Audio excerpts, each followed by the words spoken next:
जोहार, नमस्कार, आदाब, जय हिंद। आप सभी साथियों का स्वागत है आपके अपने यूट्यूब चैनल जो भी तीतस में। मेरे प्यारे साथियों, जैसा कि आप सबों को पता होगा कि पलामू चौकीदार भर्ती में कितनी बड़ी धांधलियाँ हुई हैं और उस धांधली से रिलेटेड हमारे सामने एक उच्च न्यायालय के वकील मौजूद हैं और इनसे हम हूबहू होना चाहते हैं, जानना चाहते हैं कि आखिर क्या केस है, क्या मुद्दा है।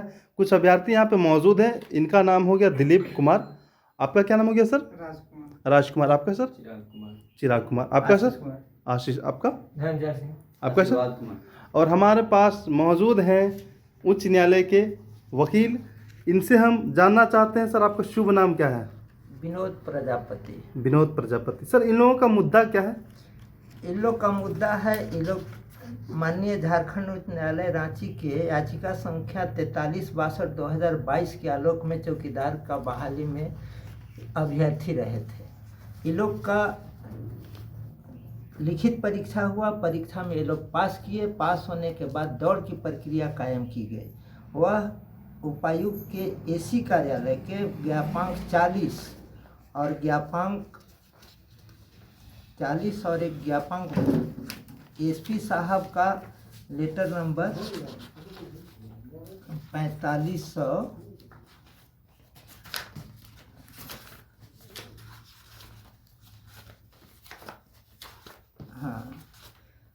ज्ञापांक 42 27/9/2024 और एसपी साहब का लेटर नंबर है ज्ञापांक 43 और 36 गोपनीय 28/9/2024 के आलोक में 29/9/2024 को दौड़ की शारीरिक परीक्षा चियाकी हवाई अड्डा पर निर्धारित की गई थी। दौड़ की बहाली में ये लोग गए और जाने के बाद वहाँ पे बहुत सारी अनियमितता पाई गई।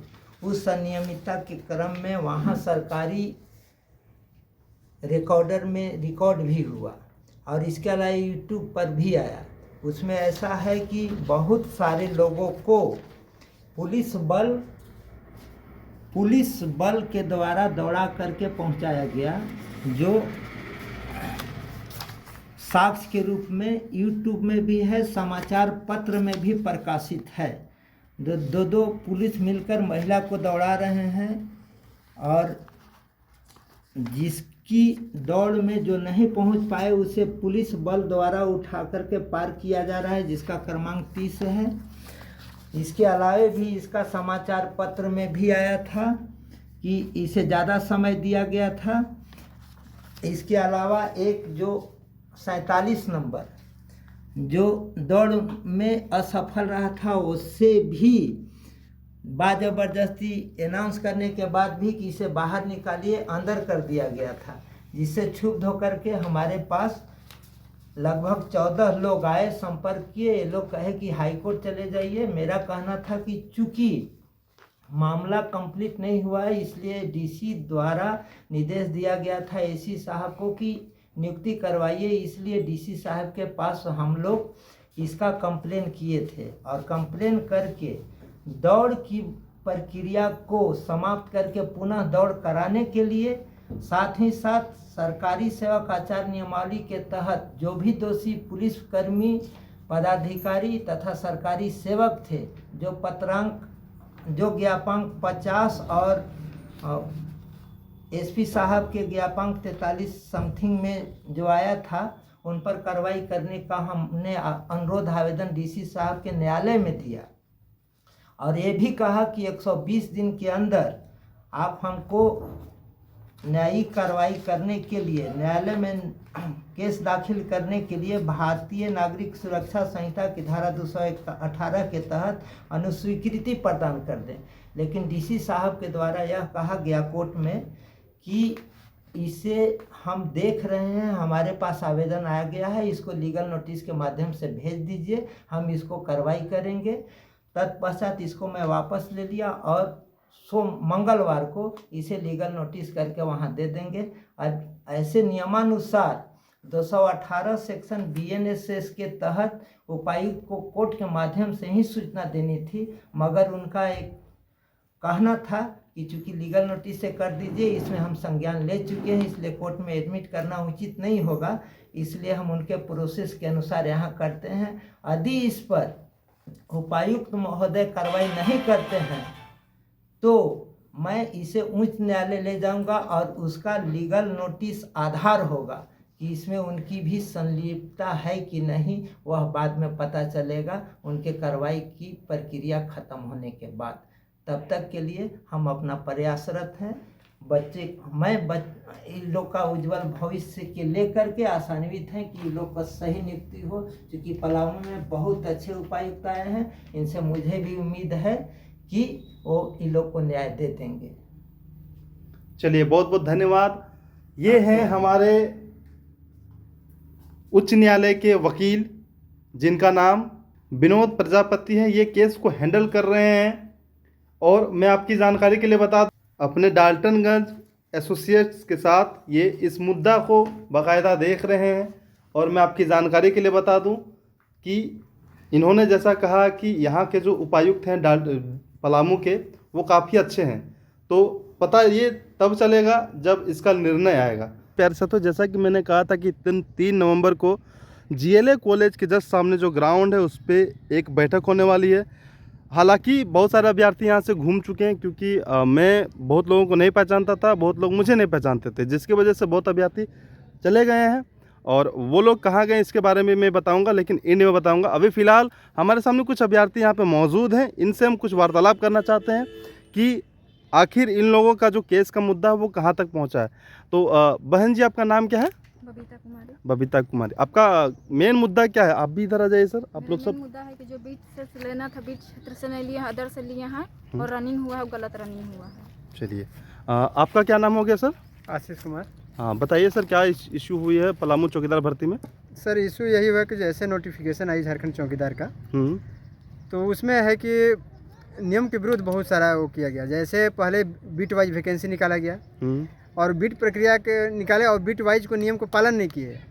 शुरू में आवेदन निकाल कर और आवेदन को रिजेक्ट किए और रिजेक्ट करने के बाद आवेदन को एक्सेप्ट कर लिए, जो कि अपना बीट वाइज जो उनका रूल कंडिका है उसका फॉलो नहीं किए। और दूसरा का जब वो आयोजित हो गया तो फिजिकल का वो किया गया, फिजिकल आयोजन किया गया 29 को, और फिजिकल आयोजित किया गया तो उसमें बहुत सारा धांधली हुआ, जो कि किसी का टाइमिंग डिफरेंट दिया गया। फर्स्ट बैच में जो आपका 30 नंबर और 23 नंबर वायरल वीडियो है, उसमें ये हुआ कि जैसे कैंडिडेट लोग दौड़ लगाने के बाद जैसे मुश्किल 5 से 6 कैंडिडेट पास होते हैं। अगर एक्चुअल रहता तो 6 मिनट ही रहता तो कई को बैच में 6 minute 10 second, 6 minute 5 second, 6 minute 20 second, कहीं तो कहीं 7 मिनट तक भी समय दिया गया है। मतलब आपका मेनली कहना ये है कि कहीं कहीं पे समय की बढ़ोतरी की गई, कहीं कहीं पे समय को काटा गया और कहीं एग्जैक्ट समय भी कहीं कहीं दिया गया। और साथ ही साथ एक 30 नंबर का जर्सी था जिसको गैर कानूनी रूप से उसको पास करवाया गया था। यही चीज़ है ना आपका मेन मुद्दा? और वो साक्ष्य के लिए सभी न्यूज़ चैनल पर और सभी मीडिया में बिल्कुल उसको बाकायदा हमने भी प्रॉपरली उस वीडियो को डाला हुआ यूट्यूब पे। सभी साथी उस वीडियो को जरूर जाकर के देखेंगे ताकि आपको सच्चाई का पता चल सके कि आखिर कितना बड़ा धांधली चल रहा है पलामू चौकीदार भर्ती में। वर्तमान में कितना धांधली हुआ है और आगे पता नहीं इस प्रकार की अगर अधिकारी रहेंगे तो कितना धांधली चलता रहेगा। गरीब विद्यार्थियों का जो सीट है उसको खाने का प्रयास किया जा रहा है। हमारे सामने एक अभ्यर्थी खड़ा है, इनसे हम जानना चाहते हैं कि आपका शुभ नाम क्या है सर? आशीर्वाद कुमार चंद्रवंशी जी। आप बताइए सर, केस के बारे में कुछ अपडेट हमें दीजिए कि आखिर केस आप लोगों ने क्यों किया है। जैसा कि भैया ने कहा बीट वाइज और दीदी ने भी कहा कि बीट वाइज के वजह से, और दूसरी चीज़ है कि रनिंग के वजह से रनिंग में जो धांधली हुई, आपको क्या लग रहा है सर? रनिंग में प्रॉपर धांधली हुआ है, इसका वीडियो बहुत सारा वायरल हुआ है। और जो बताए बीट को लेकर वो भी मुद्दा सही है। इसके बारे में केस अभी हाई कोर्ट में चल रहा है। और रनिंग को लेकर जो केस किया गया है यहाँ पर DC ऑफिस में, उसका भी अभी केस चल रहा है। अच्छा, जो डिस्ट्रिक्ट कोर्ट होता है जी, उसमें भी प्रोसेस हो रहा है अभी केस का लेकर के ना। तो उसमें बेसिकली क्या है, उस केस में बेसिकली क्या आप लोग मुद्दा डाल रहे हैं? DC केस में ये डाल रहे हैं रनिंग को लेकर। जो रनिंग के लिए बार बार DC कह रहे थे कि रनिंग अगर हम कैंसिल कराते हैं तो उसमें आप लोग सहमत है। इस मुद्दा को लेकर यहाँ पे DC कोर्ट में केस किया जा रहा है। अच्छा, डिस्ट्रिक्ट कोर्ट में केस हो रहा है ना जी। चलिए, आपका क्या नाम हो गया सर? मेरा नाम मदन राम है। अच्छा, क्या मुद्दा है सर, बताइए। वही बीट बाई हम लोग को छांट दिया गया अच्छा, और अदर को उसमें सेलेक्ट किया गया, दौड़ाया गया, हम लोग को फिजिकल लिया गया। तो इसी को लेकर के मुद्दा को अच्छा, तो मुद्दा बेसिकली ये है कि बीट वाइज आप लोग को चयन नहीं किया गया और रनिंग में धांधली हुई।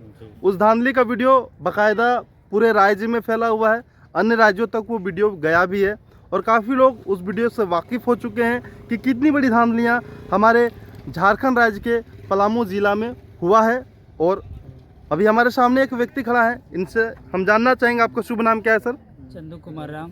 चंद्र कुमार राम। बताइए सर क्या दिक्कत हो रही है? बीट बाई है कि बीट बाई में सबसे बीट क्षेत्र में 20 कैंडिडेट 25 कैंडिडेट थे एक बीट क्षेत्र के अंदर, उसमें एक भी नाम नहीं आया, किसी को एक फेल कर दिया गया। मतलब हर एक विद्यार्थी को फेल कर दिया गया है ना? जो कि नंबर आया 42 मार्क्स आया है, फिर भी फेल कर दिया गया। फेल कर दिया गया। अच्छा, तो हमारे सामने एक अभ्यर्थी हैं, आपका शुभ नाम क्या है सर? धनंजय कुमार सिंह। धनंजय कुमार सिंह। आप बताइए सर, हम आपसे कुछ जानना चाहते हैं, आप बहुत ही शिक्षित व्यक्ति लग रहे हैं, तो बताइए क्या दिक्कत हुई है, क्या समस्याएं हुई हैं? सर हम लोग जैसे डीसी सर से मिले थे तो डीसी सर बोले हैं कि हम लोग का जो भेंट करके कहे हैं कि केस मत फाइल मत कीजिए, जो भी मुद्दा है आन के सामने बैठ के करा जाएगा। डीसी सर बोले हैं ना कि हम लोग मौखिक कह रहे हैं कि मौखिक रूप से कह रहे हैं कि हम दौड़ कैंसिल कर देंगे, मगर लिखित जो है वो अथी साइट पर नहीं पब्लिक कर रहे हैं। अच्छा, डीसी का कहना यह है कि मौखिक रूप से वो कर रहे हैं, लेकिन वो रिटेन में आप लोग को कुछ प्रोवाइड नहीं कर रहे नहीं करवा रहे हैं। मौखिक में वो क्या कर रहे हैं? मौखिक में करवा है कि आप लोग के जो है रनिंग धान ले तो रनिंग हम फिर से करवा सकते हैं। अच्छा, मतलब वो कहना चाह रहे हैं, वो कहते हैं कि जो रनिंग हुआ है, रनिंग में जो धांधलियाँ हुई है, उस रनिंग को एक्सेप्ट कर रहे हैं कि धांधली हुई है, इस रनिंग को कैंसिल कर देंगे। जैसे डीसी कोर्ट में हम लोग केस लेके गए तो डीसी सर हमसे बोले कि आप लोग के जो भी मैटर है वो आन के मिलिए ऑफिस में। यहाँ कोर्ट में जो फाइल हम लोग किए उस पर साइन नहीं किए, जबकि हमको अथी के वकील के माध्यम से सारा साक्ष्य लेके गए थे। अच्छा, रनिंग फिर से कराने के लिए रनिंग बोले थे कि आप लोग के जो भी मैटर है रनिंग का वो हम कर सकते हैं, मगर आप लोग अथी यहाँ ऑफिस में आन के मिलिए। और ऑफिस में मिलने के लिए कहे हैं, ऑफिस में भी जाते हैं तो लिखित में नहीं कुछ मिलता है, मतलब सिर्फ मौखिक रूप से वो कर रहे हैं। रूप से मिलता है। तो मतलब इसीलिए आपकी मांग क्या है? अब आपकी मांग क्या है यही डीसी से? कि जो भी है रनिंग का जो मुद्दा है उसको आप नोटिस जारी कीजिए। मौखिक रूप से कहने से काम नहीं चलेगा, अच्छा, लिखित हम लोग का चाहिए। आपका कहना है कि जो रनिंग में धांधली हुई है उसको आप लिखित रूप में दे दीजिए कि इस रनिंग को हम लोग कैंसिल चाहते हैं, कैंसिल करवा दीजिए इस रनिंग को लिखित रूप में। मौखिक रूप से काम नहीं चलने वाला। नहीं चलने वाला। बिल्कुल बाकायदा आप सही कह रहे हैं, क्योंकि कोई भी चीज़ मौखिक रूप से क्लियर नहीं होती है। जो भी चीज़ें हैं लिखित रूप में होने से हर एक विद्यार्थी तक वो नोटिस जाता है। मौखिक में हम तो सिर्फ 1 या 2 व्यक्ति को ही कह सकते हैं। अगर आप मान लीजिए मौखिक में कहते हैं तो मौखिक में काम नहीं चलने वाला। यही चीज़ आपका कहना है कि जो भी चीज़ें आप रिटर्न में हमको लिख करके दीजिए। बताइए सर, आपका कुछ राय? डीसी सर से हम यही कहना चाहते हैं कि जो रनिंग में धांधली हुआ है उसका साक्ष्य प्रमाण तो है, किसी में 7 मिनट किसी में 6 मिनट दिया गया है। तो डीसी सर से हम ये कहना चाह रहे हैं कि वो मौखिक रूप से जो कह रहे हैं कि रनिंग फिर से कराएंगे, वो मानने के लिए तैयार है कि रनिंग में धांधली हुआ है, वो ये बोल रहे हैं कि रनिंग हम फिर से कराएंगे, तो उसका नोटिफिकेशन क्यों नहीं अपने साइट पे जारी कर देते? बस हम ये चाहते हैं। आपका भी कहना यही है कि जो रनिंग में धांधली हुआ है उसको कैंसिल करने के लिए आप एक रिटर्न नोटिस जारी कर दीजिए साइट पर। आप एक्सेप्ट कर रहे हैं तो नोटिस जारी करिए, नोटिस के माध्यम से सब कोई जानेगा।